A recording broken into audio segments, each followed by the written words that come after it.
They say that our kids enjoy, and that even if they're running fever, they don't want to miss the scrap lab. Oh, so you had an incident where somebody had fever? Yes.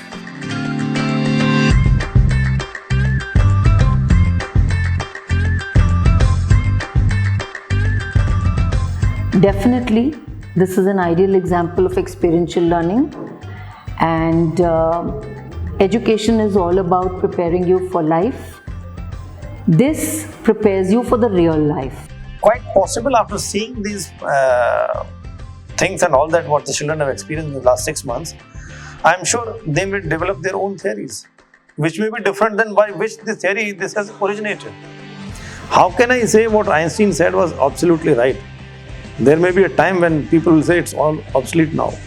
When the children have a hands-on experience, they learn better, they learn more, and the retention of that concept that they are learning is for a lifetime. When the children, they learn by doing, so the experience remains with them throughout their life. So hands-on is very important. In fact, I'm envious of the students, who are going to school these days, because frankly speaking, if I had had this kind of experience, I would have been a different person altogether. Whether it's the theories related to the circuits or theories related to aerodynamics or whatever, and I think they're putting that to use. So it's experiential learning. Definitely the children have learned. They've moved on, and sometimes they surprise us with what they are capable of. The mentors from Scraplabs are all really very well equipped, not only at working with hands, but they also know how to handle the students. See, the moment a child is looking forward to something to be done during the day, I think more than half the battle is won. Because when I see these kids and they know that they're going to the scrap lab, there's a different kind of expression on their faces. There's a little twinkle in their eyes.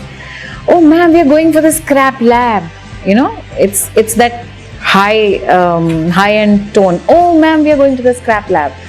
But the larger picture and the outcome has been phenomenal. Especially in the case of Arush, I cannot but talk about that case where you have shown to Arush himself that there is so much potential in him and what he can do.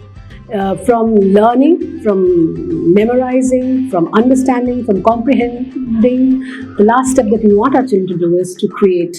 And once a child creates something based on understanding of certain principles, I think the understanding remains with the child for life. All right? And the joy of learning, the joy of doing, the joy of creating, nothing can beat that. The people who come to conduct the classes, the young engineers, and interacting with the younger lot, it's nice to see, and because children are able to relate to them also.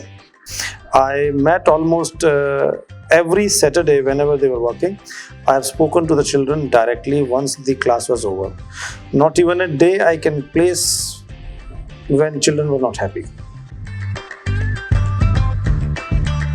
One with the children, when you're with the children, you are the mentors, and yet you're one with the team. So that is something that I like about your team.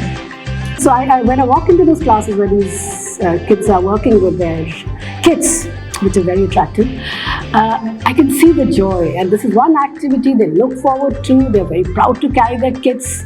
Scraplabs is really helpful in bringing out the best in the students. See, the child has to love something to learn. You cannot just force something into someone's head.